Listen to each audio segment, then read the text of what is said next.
Pues Julio, vamos al Congreso de la República para hablar de uno de los temas más álgidos, una de las discusiones que se da en este momento, y es la ley estatutaria a la educación, que está varada en la Comisión Primera del Senado y que, de no ser aprobados los dos debates que le faltan antes del 20 de junio, se archivaría por falta de trámite. Quiero saludar a la senadora Paloma Valencia, una de las principales opositoras a esta ley. Senadora, buenos días y bienvenida a la W.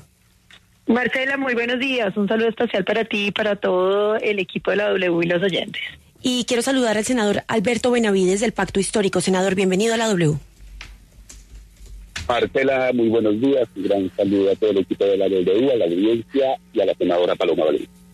Senadora Paloma, una de las principales críticas que usted le encuentra al proyecto es la falta de aval fiscal por parte del Ministerio de Hacienda. ¿Es necesario este aval para que la oposición vote el proyecto? Nosotros queremos que haya una ley estatutaria, Marcela, de educación, porque es que el mundo está entrando en un momento muy significativo con la inteligencia artificial y hay que tomar decisiones ya que acoplen nuestro sistema educativo, que entiendan los desafíos que se nos vienen y que le den oportunidades a nuestros jóvenes a no quedar rezagados. Equivocarnos ahora sobre la ley estatutaria pues sería gravísimo porque va a tener un impacto en el futuro de Colombia. Sin embargo, nosotros encontramos que el proyecto del gobierno tiene muchos problemas y hemos tratado de tratar de discutir esto en mesas y en mesas técnicas. Afortunadamente, pues no hubo como voluntad del gobierno de llegar a una concertación. Pero tal vez lo más grave que acaba de ocurrir es que cuando se inició la discusión del proyecto, yo tengo una ponencia alternativa positiva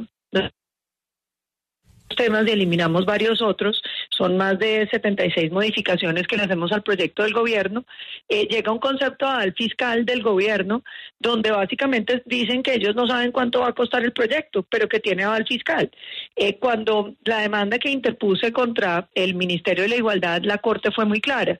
Cuando los proyectos son del gobierno, el análisis de impacto fiscal tiene que ser muy serio, muy restrictivo, de manera que haya por lo menos una estimación de los costos, después de dónde van a salir los fondos, cómo se van a sustituir, y un análisis sobre el marco fiscal de mediano plazo que permita decir si ese proyecto realmente somos capaces de pagarlo. Y nada de eso lo hizo el Ministerio de Hacienda. Entonces también aquí hay que decir, el gobierno no puede seguir aprobando proyectos por el gusto de aprobarlos. Aquí tiene que haber una responsabilidad y una disciplina fiscal que nos permita saber si sí hay recursos para sacar esas ideas adelante.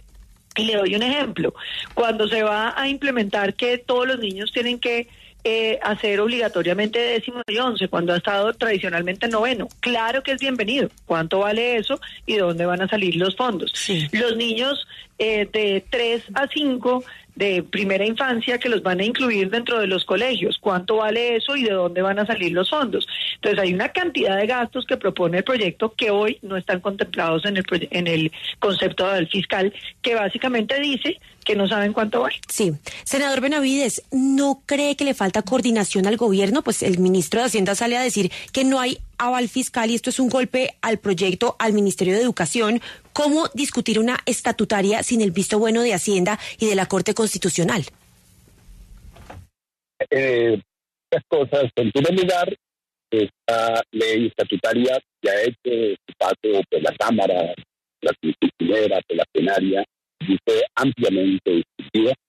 En segundo lugar, como ya le ha dicho mi colega, la senadora Paloma Valencia, hay 3 ponencias, todas ellas positivas, la ponencia que tiene participado ella, la ponencia que ha presentado el senador Luna, y la ponencia del cual yo también soy autor y hemos presentado de la doctora Pizarro. ¿Y endeudamiento?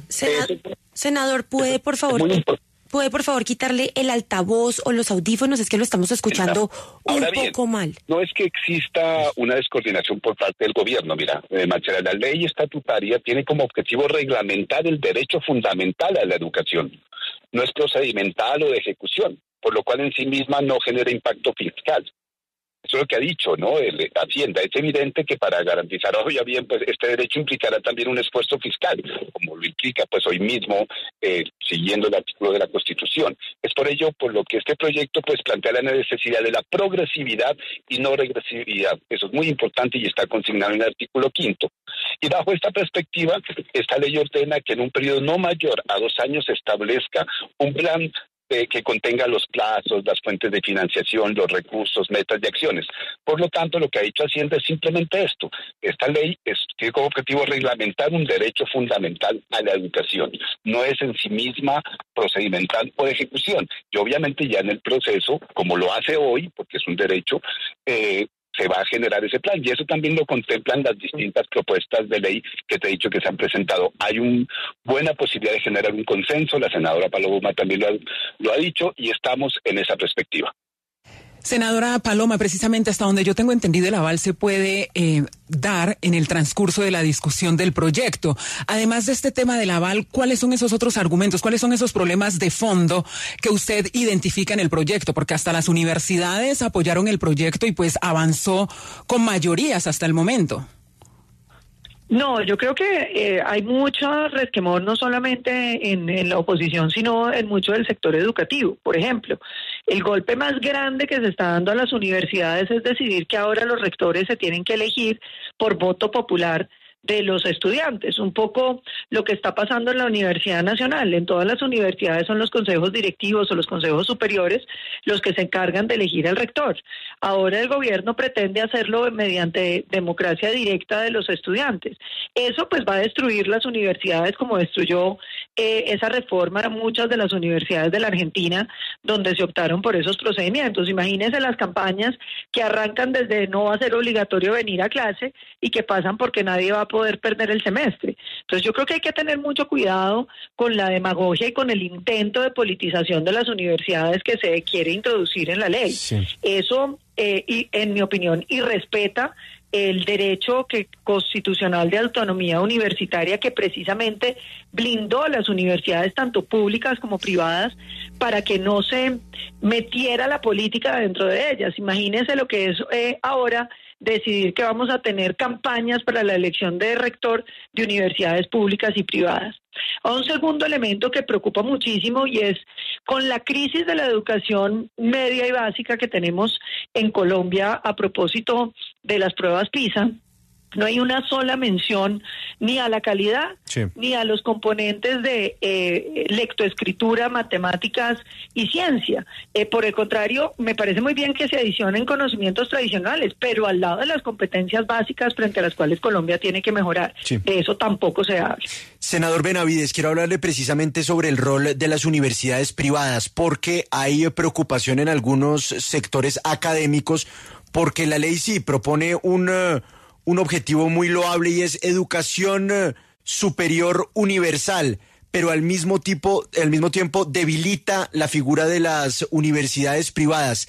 Mientras la capacidad instalada de las universidades públicas crece y se crean los nuevos cupos necesarios para ese fin, ¿qué va a pasar si se está debilitando la universidad privada, pues que ya tiene unos cupos que son absolutamente necesarios en este momento?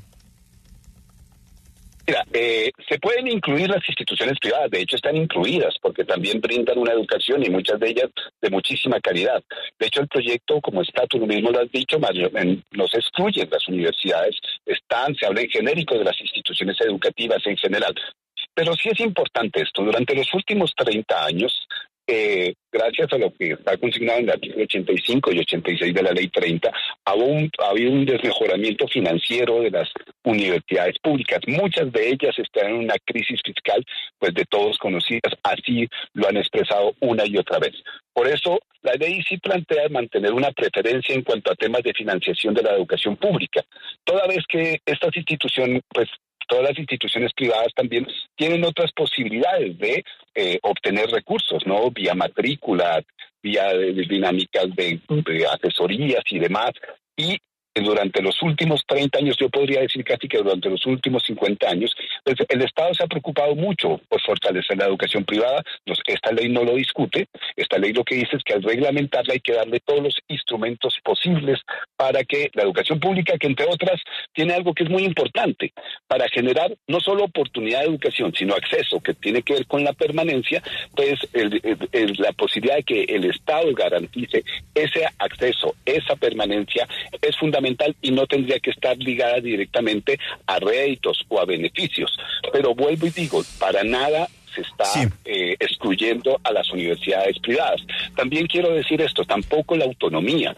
En ningún estatuto universitario, y esta ley lo respeta, existe la posibilidad de que solo los estudiantes por su voto directo elijan rector. No existe tal posibilidad. Muy bien. Ahora bien, en todos los consejos universitarios existen personas elegidas en cada uno de los estamentos de la comunidad universitaria. Hay elección de estudiantes, hay un vocero de estudiantes, hay elección de profesores, hay elección de las otras. Senador Benavides. Que tienen que ver con los rectores y demás dentro de su propio núcleo. Y lo que se está diciendo es que justamente la autonomía universitaria respete esas dinámicas que las propias universidades se dan y que las propias universidades tienen, porque la autonomía universitaria tiene que ver con el gobierno universitario, pero también con algo muy importante, con la Senador Benavides. De cátedra.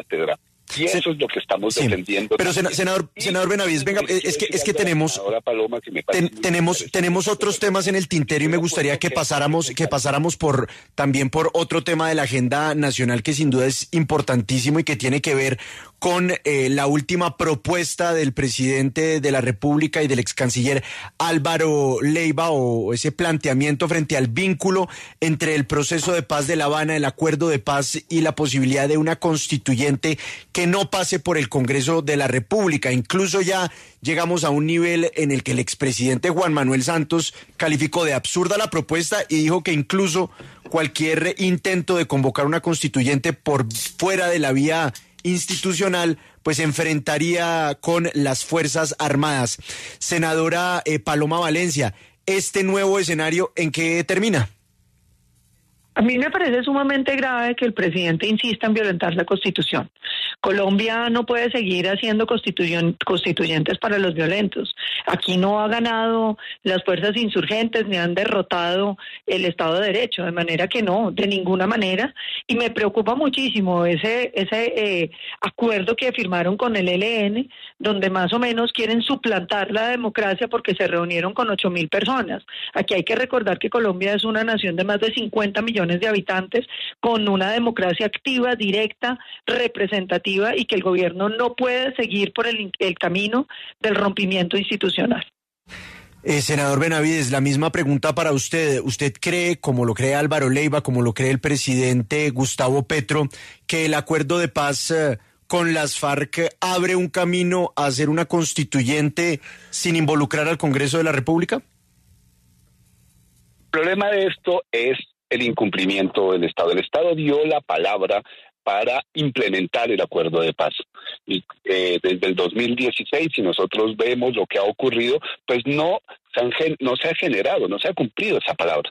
Entonces, lo que yo sí creo que es muy importante es que, dado que la paz es constitucionalmente un mandato, dado que hay una firma que está respaldada en términos internacionales, dado que hay una clamor de la sociedad, miren, en Nariño, en el Cauca, en el Catatumbo, hay un clamor de la sociedad. Esto no se trata ni de partidos ni dijo sino hay un clamor de gente que está sufriendo. Pero senador, más allá de eso, se puede hacer una constituyente. Es generar los vehículos para que la gente, para que la capacidad del pueblo, el soberano, tenga posibilidad de decidir. Senador, pero la pregunta es muy concreta. Parte de nuestra posibilidad de la pregunta es muy concreta, senador Benavides. ¿Existe la posibilidad, senador? Estamos aquí. Ese es nuestro principio fundamental, el bienestar de los colombianos. Senador, eso está. Un proceso constituyente que le dé capacidad de decisión a la población, a la ciudadanía, para afirmar la necesidad de la paz en Colombia. Senador Benavides. Acuerdos no es darle la razón. Senador Benavides. A los subversivos o demás, no.